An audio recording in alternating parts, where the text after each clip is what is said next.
রাজনীতির একটি মানে আলোকিত দিক, রাজনীতির যে একটি একটা যে শৈল্পিক স্ট্যান্ডার্ড আছে, মানদণ্ড আছে, সেটার বদলে আমাদের দেশে কুৎসিত রাজনীতির চর্চা হয়।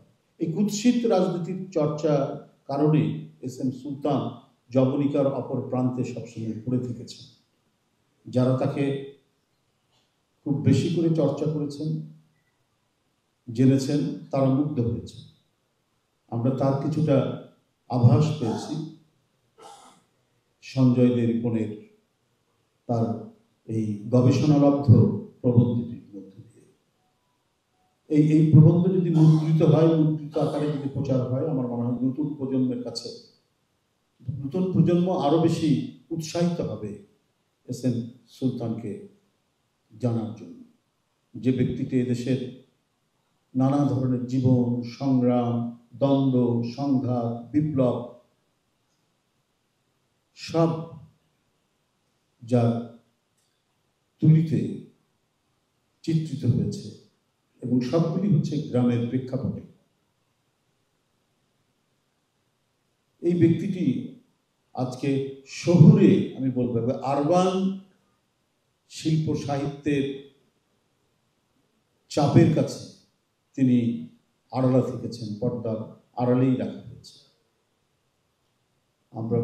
আমি মনে করি যে এখন সময় এসেছে এস এম সুলতানকে পর্দার অপর প্রান্ত থেকে, জবনিকার অপর প্রান্ত থেকে তুলে নিয়ে আসতে হবে। নতুন প্রজন্মের কাছে তার যে সৃষ্টি, সে সৃষ্টিকে উদ্ভাসিত করতে হবে। আমার বিশ্বাস তাতে সামগ্রিকভাবে বাংলাদেশের যে একটা স্বতন্ত্র সত্তা, বাংলাদেশের এত গুণীজনের যে সমাহার, সেটা নতুন প্রজন্ম জানতে পারবে।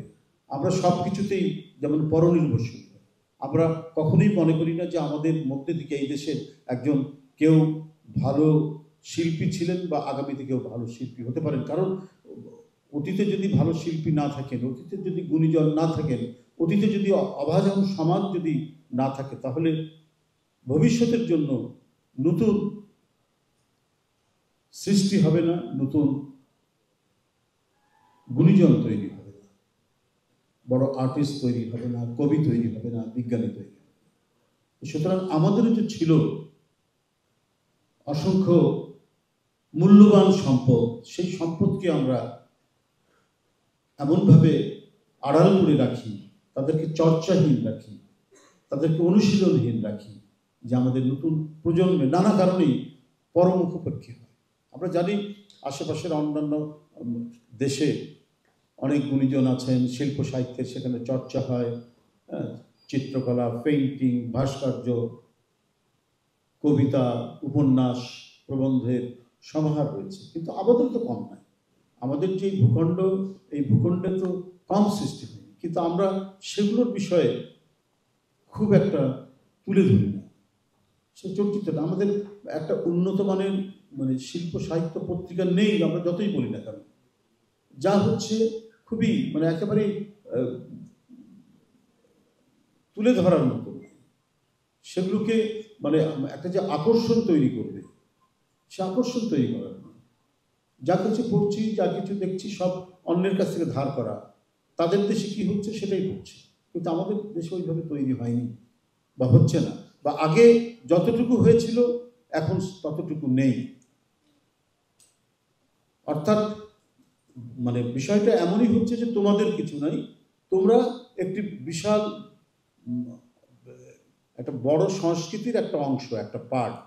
এটা খুব ধীরে ধীরে ইনডক্ট্রিনেট করার চেষ্টা করা হয়েছে। এই ইনডক্ট্রিনেট করার কারণে আমরা এতটাই পরনির্ভরশীল হওয়া শুরু করেছি, যা কিছু ভালো ভালো পেইন্টিংস, ভালো ভাস্কর্য, ভালো সিনেমা, সব কিছুই আমাদেরকে তাকিয়ে থাকতে হয়, দেখতে হয়, এবং সেটা নিয়ে আমরা গল্প করি। কিন্তু নিজেদের সৃষ্টি নিয়ে আমরা গল্প করি না, বা নতুন করে আমরা সে সৃষ্টি করছিও না, বা সে প্রচেষ্টাও আমাদের কাছে নেই।